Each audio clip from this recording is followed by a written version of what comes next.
Mira, te llamo de la unidad de reproducción de Vistahermosa. Es para comentarte que acabamos de recibir el resultado de tu beta. Te voy a dar una buena noticia. Ha salido positiva. No me digas. Sí. ¡Ay, qué alegría! Estás contenta, ¿verdad? Muchísimo. Bueno, pues enhorabuena. Gracias, muchas gracias. Uy, qué bien.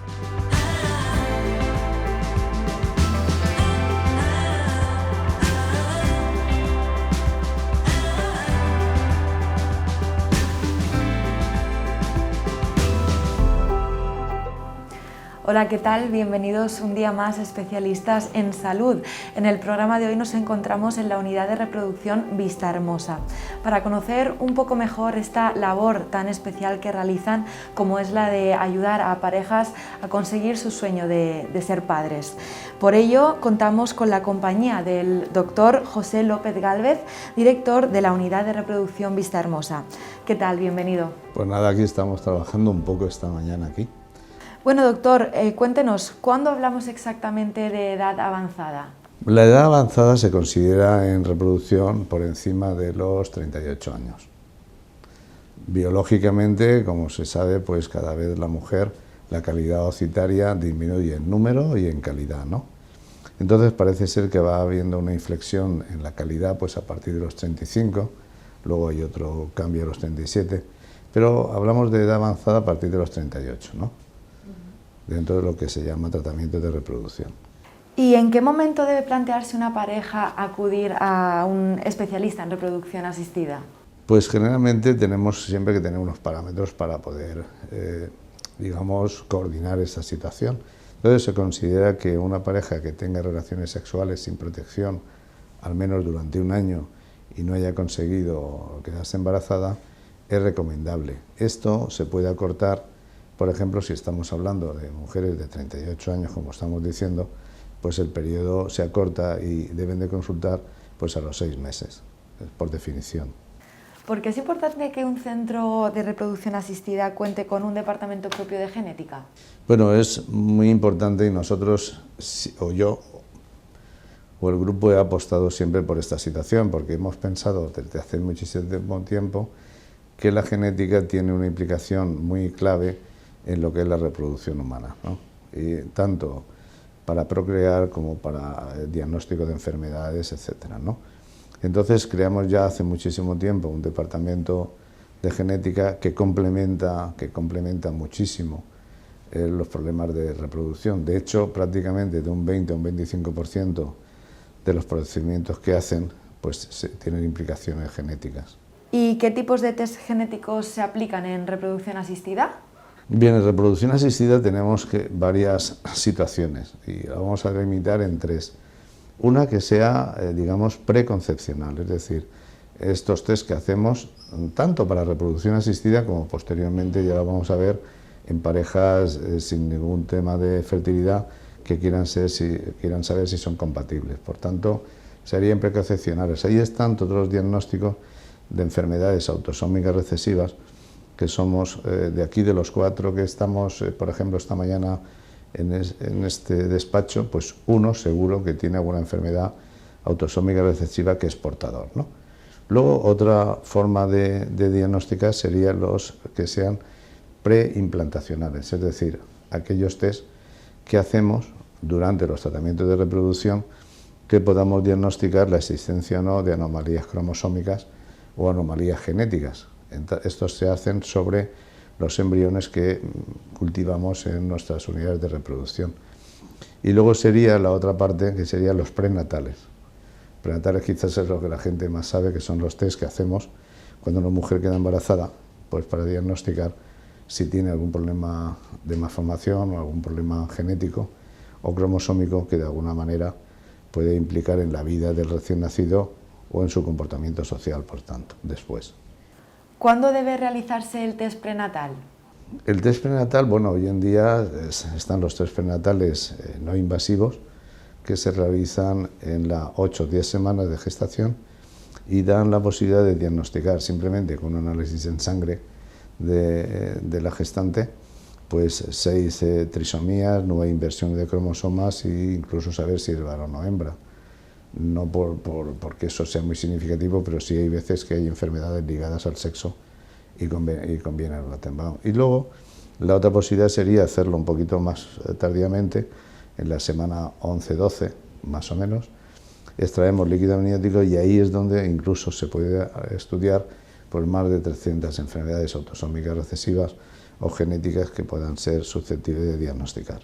Y para aquellas personas que nos estén viendo en casa, ¿cómo pueden evitarse problemas genéticos en el embarazo? Bueno, evitarse es complicado, pero porque siempre hay enfermedades de nuevo que aparecen y entonces no se pueden diagnosticar, por mucho que queramos. Ahora bien, lo que está claro, si están embarazadas, primero, lo tenemos que tener claro es que si tienen un problema de fertilidad, hay que hacer un estudio genético, puesto que la incidencia de anomalías genéticas aumenta en las parejas infértiles, ¿no? Entonces hay que hacer estudios previos para diagnosticar, ¿no? Luego, si queremos evitar enfermedades autosómicas recesivas que se conviertan en familiares posteriormente, pues hacer los estudios preconcepcionales a la pareja que se vaya a casar o que quiera tener hijos, para reproducción o sin reproducción. Y luego los estudios prenatales, pues lo que hemos dicho en la semana 8 o 10, ¿no? Y bueno, ¿en qué casos es necesario aplicar el test preimplantacional para el éxito del tratamiento?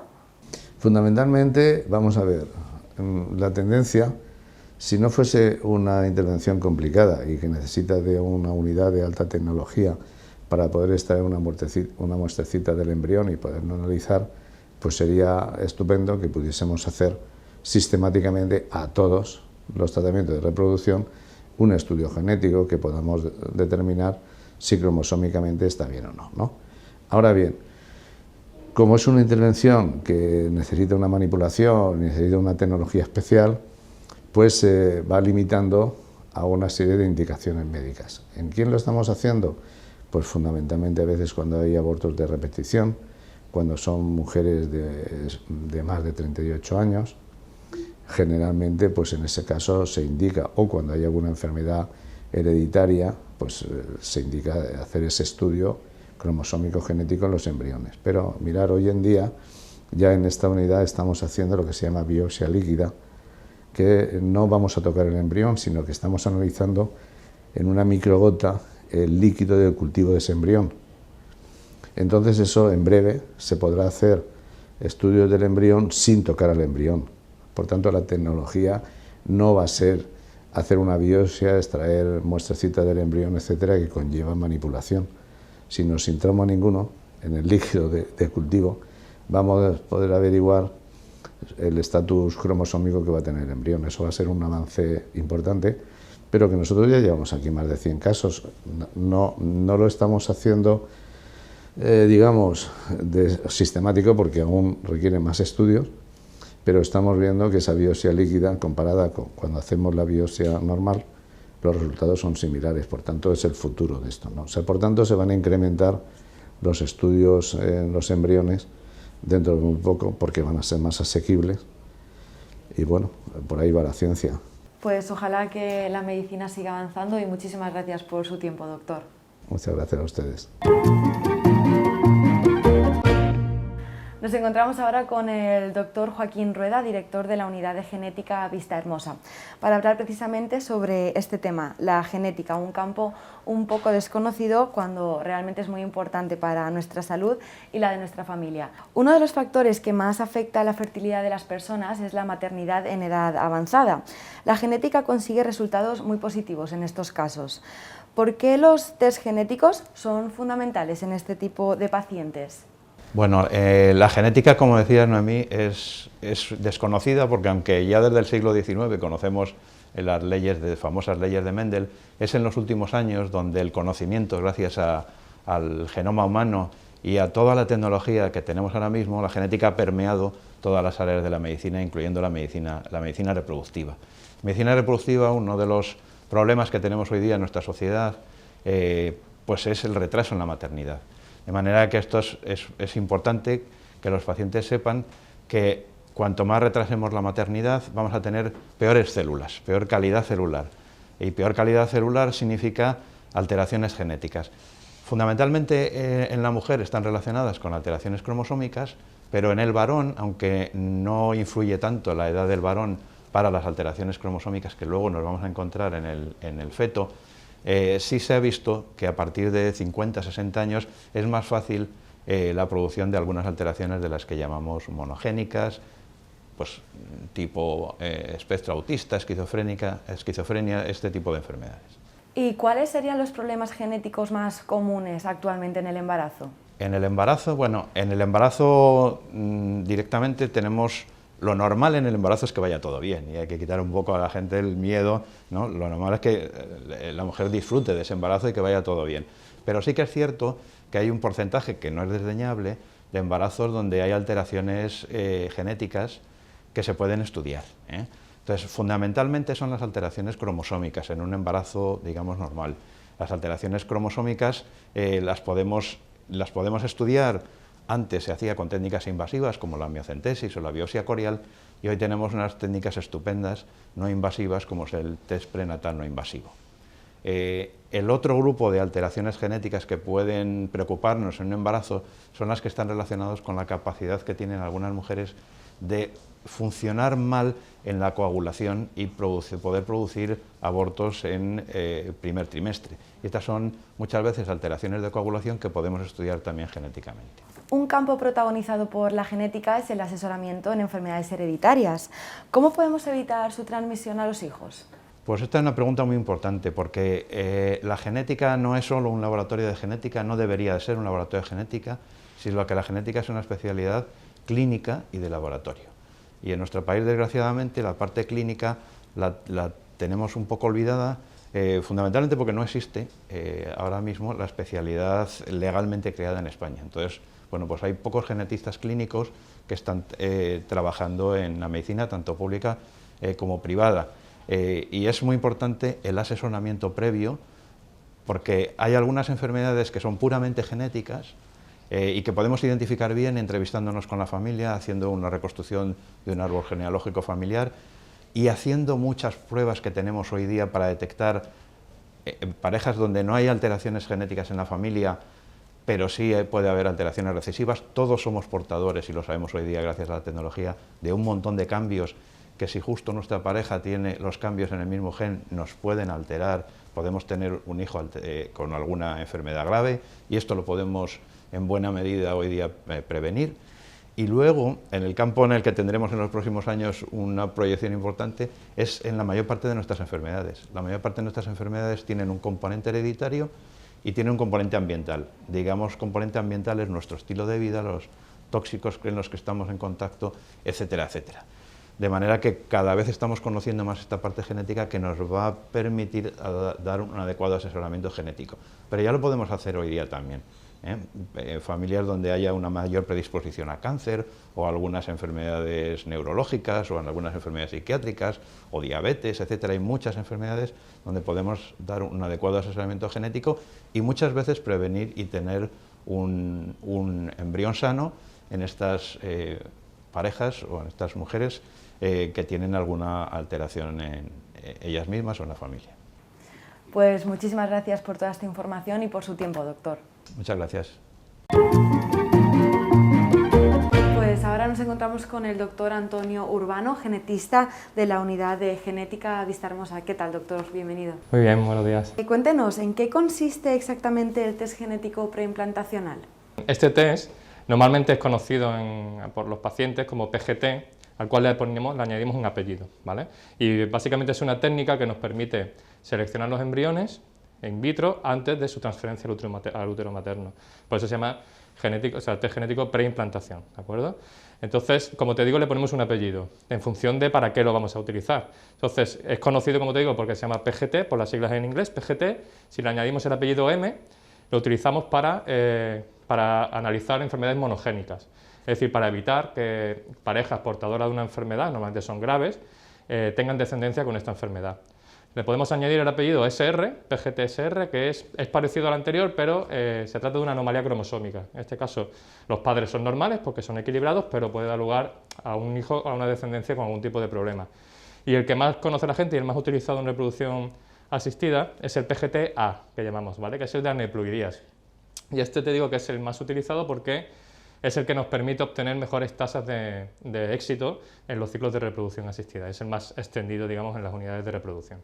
¿Y nos puede explicar cómo se lleva a cabo? Técnicamente, el test, el PGTA o el PGT, dependiendo del apellido, porque todos funcionan igual, siguen los mismos pasos. El primer paso sería extraer los ovocitos de la señora, hacer la fecundación, y cuando el embrión ha llegado al día de desarrollo 5 o 6, cuando está en estadio de blastocisto que llamamos, hacemos una biopsia embrionaria, ¿de acuerdo? Que consiste en extraer un trocito, una muestra pequeña del embrión, unas 5 o 6 células, lo cual nos va a dar información de cómo es genéticamente este embrión.